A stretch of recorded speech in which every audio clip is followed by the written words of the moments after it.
పెళ్లి తర్వాత నువ్వు మారిపోయావన్న వరుణ్ తేజ్ పై నెటిజన్లు సెటైర్లు వేస్తున్నారు. వరుణ్ తేజ్, మానుషి చిల్లర్ నటించిన ఆపరేషన్ వాలెంటైన్ సినిమా మార్చి 1న ప్రేక్షకుల ముందుకు రాబోతుంది. ఇది వరుణ్ తేజ్ బాలీవుడ్ డెబ్యూట్ మూవీ కావడం విశేషం. ఈ సినిమా కోసం వరుణ్ తేజ్ చాలా కష్టపడ్డాడు. ఇక ఇప్పుడు ప్రమోషన్స్ కూడా అదే రేంజ్ లో చేస్తున్నాడు. సాధారణంగా వరుణ్ తేజ్ చాలా రిజర్వ్డ్ గా ఉంటాడు, కానీ ఈ మూవీ ప్రమోషన్స్ లో మాత్రం చాలా యాక్టివ్ గా కనిపిస్తుండటంతో మెగా ఫ్యాన్స్ సర్ప్రైజ్ అవుతున్నారు. ఈ సినిమా అనౌన్స్ చేసినప్పటి నుంచి వరుణ్ తేజ్ లో ఈ మార్పు కనిపించింది. ఇంటర్వ్యూలు ఇవ్వడానికి చాలా సిగ్గుపడే వరుణ్ ఇప్పుడు నేరుగా ఫ్యాన్స్ తో డైరెక్ట్ ఇంటరాక్ట్ అవుతూ ఆశ్చర్యపరుస్తున్నాడు. ఇటీవలే సినిమాలోని సెకండ్ సింగిల్ ను ఒక కాలేజీ ఈవెంట్ లో లాంచ్ చేసింది మూవీ టీమ్. ఈ సందర్భంగా విద్యార్థులతో చాలా ఫ్రెండ్లీగా మాట్లాడుతూ కనిపించాడు వరుణ్ తేజ్. ఇవన్నీ చూసిన ఫ్యాన్స్ సరదాగా వరుణ్ ను ఆట పట్టిస్తున్నారు. అన్న పెళ్లి తర్వాత నీలో చాలా మార్పు వచ్చింది, లావణ్య రాకతోనే ఈ మార్పు అంటూ సోషల్ మీడియాలో పోస్టులు పెడుతున్నారు. ఇక ఈ ప్రాజెక్ట్ ను ముంబైలో కూడా గట్టిగా ప్రమోట్ చేస్తున్నాడు వరుణ్ తేజ్. ఇప్పటికే ముంబైలో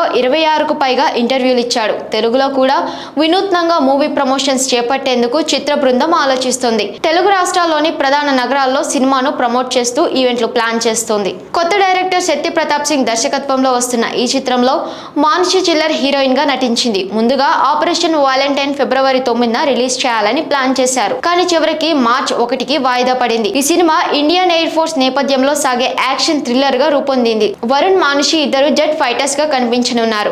మిక్కీ జే మేయర్ ఈ సినిమాకి సంగీతం అందించారు. నిజ జీవిత సంఘటనల ఆధారంగా సినిమా తెరకెక్కుతుండడం మరో విశేషం. శత్రు దేశాల్లోకి వెళ్లి సర్టికల్ స్ట్రైక్ చేసినట్లుగా ఈ సినిమా టీజర్ లో కనిపించింది. ఇక వరుణ్ తేజ్ నటించిన చివరి సినిమా గాంధీవదారి అర్జున అందరినీ నిరాశపరిచింది. దీంతో ఈ సినిమాతో హిట్ ట్రాక్ ఎక్కాలని వరుణ్ తేజ్ అనుకుంటున్నాడు. సినిమా ప్రమోషన్స్ కి అయితే మంచి రీచ్ వస్తుంది. మరి థియేటర్స్ లోకి వచ్చాక రెస్పాన్స్ ఎలా ఉంటుందో చూడాలి మరి.